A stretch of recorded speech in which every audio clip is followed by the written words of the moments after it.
여러분, 우리 주변을 한번 둘러볼까요? 솔직히 요즘 세상 정말 편해지긴 했지만 어딘가 아주 차갑고 기계적이라는 느낌 받아보신 적 없나요? AI랑 빅데이터가 우리 일상을 꽉 채우고 있으니까요. 자, 오늘 우리가 깊게 파헤쳐볼 자료는 바로 이 현대 기술의 아주 흥미로운 역설에서 출발합니다. 주제는 K사회와 미래 기술인데요.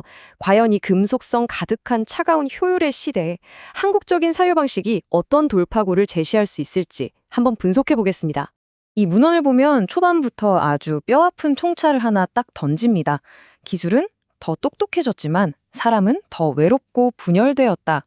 공감하시죠? 알고리즘은 우리가 원하는 걸 단 1초 만에 찾아주고 자동화는 엄청난 효율을 주잖아요. 그런데 말이죠. 그 대가로 우리는 삶의 나침반, 그러니까 대체 어떻게 살아야 하는가에 대한 본질적인 감각을 조금씩 잃어버리고 있는 것 같습니다. 여기서 엄청난 마찰이 생깁니다. 효율을 극대화한 알고리즘은 단 1의 오차도 없는 완벽한 정답을 우리 손에 쥐어주죠. 우리의 판단을 알아서 대신해주고요. 그런데 그 완벽함 뒤에 뭐가 남느냐? 바로 텅 빈 인간의 공백입니다. 사실 우리 삶이라는 게 모호하고 불확실한 선택들의 영속이잖아요. 기계가 너무 완벽한 정답만 주다 보니까 정작 그 삶을 살아가야 할 우리는 길을 잃게 되는 겁니다. 자, 그럼 섹션 1, 윤리적 공백, 왜 규칙만으로는 부족한가에 대해 살펴보겠습니다. 아시다시피 AI는 매뉴얼 씹어먹는 천재입니다. 입력된 규칙을 오류 하나 없이 완벽하게 따르죠. 그런데 우리 인간의 윤리가 어디 종이 위에 적힌 매뉴얼대로만 굴러가던가요? 절대 아니죠. 상황은 매분 매초 변하고 사람들의 감정은 미묘하게 얽혀 있습니다. 인간의 윤리란 건 사람과 사람 사이의 호흡 속에서 살아 움직이는 거거든요. 아무리 똑똑한 AI라도 매일 우리가 숨쉬듯 의존하는 이 상황적 윤리의 맥락은 결코 이해할 수 없습니다. 이어서 섹션 2, 이 차가운 공백을 채울 한국적 해독제, 감정의 알고리즘입니다. 오늘 다루는 자료에서 제시하는 정말 재미있고 놀라운 해독제가 바로 이겁니다.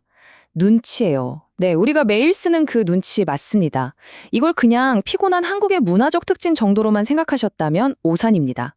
문헌에서는 이 눈치를 AI가 도저히 흉내낼 수 없는 고도로 발달된 인간 고유의 내면 운영 체제라고 분석합니다. 딱딱한 규칙보다 공간의 분위기, 사람 사이에 보이지 않는 결을 파악해내는 엄청난 능력이죠. 차가운 기계의 논리를 따뜻하게 보완해주는 아주 맥락적인 무게인 셈입니다. 생각해보세요. 명문화된 법이나 규칙은 딱딱하게 굳어 있어서 오히려 AI가 제일 쉽게 배우고 완벽하게 복제할 수 있습니다.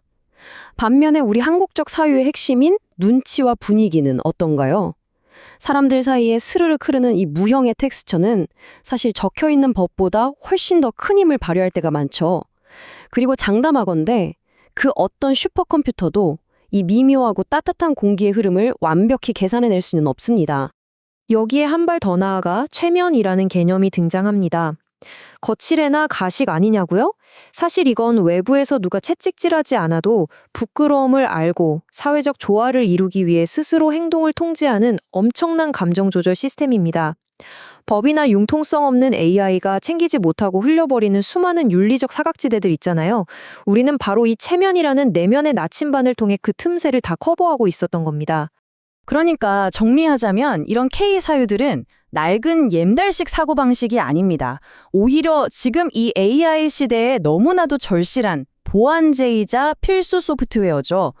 차갑고 경직된 알고리즘의 판단을 따뜻하게 다듬어주고 눈치와 체면이라는 나침반으로 인간관계를 조절하면서 시스템의 빈 공간을 촘촘하게 메워주니까요.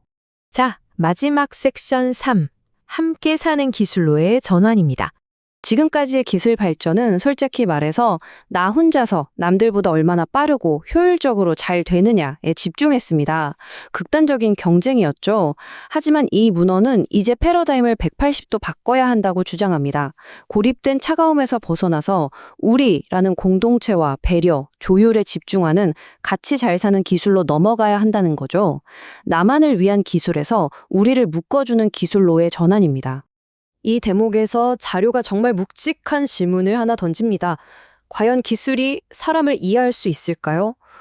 보통 서양의 IT 담론을 보면 AI가 언제 인간의 지능을 뛰어넘을까 이런 효율 측면의 질문만 하잖아요. 근데 이 질문은 차원이 다릅니다. 능력이 문제가 아니라 기계가 인간의 그 복잡 미묘한 마음의 맥락을 진짜로 공감하고 이해할 수 있냐는 본질적인 찌름이죠. 그리고 이 질문의 화살은 결국 우리 자신을 향합니다. 우리는 효율보다 정서를 선택할 수 있을까요? 여러분이라면 어떠시겠어요? 1분 1초 빠른 기계의 속도를 약간 포기하더라도 조금 느리지만 따뜻한 인간적 연결과 정서를 선택하실 수 있겠습니까? 오늘 분석한 자료에서 가장 빛나는 핵심이 되는 통찰이 바로 이 한 문장입니다.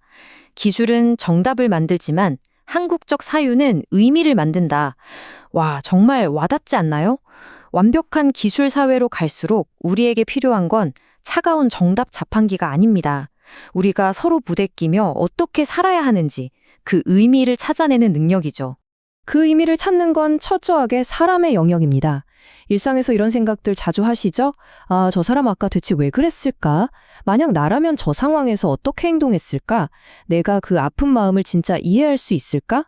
이런 질문들은 데이터로 계산할 수 있는 게 아닙니다. 공감의 언어를 더듬어가는 지극히 인간적인 호흡이죠. 아무리 역대급 알고리즘이 나와도 절대 계산해낼 수 없는 결과값이 바로 이런 우리의 마음입니다. 자, 이제 설명의 마무리를 지으며 여러분께 마지막 질문을 남기겠습니다. 함께 살아가기 위한 따뜻한 기술, 과연 가능할까요?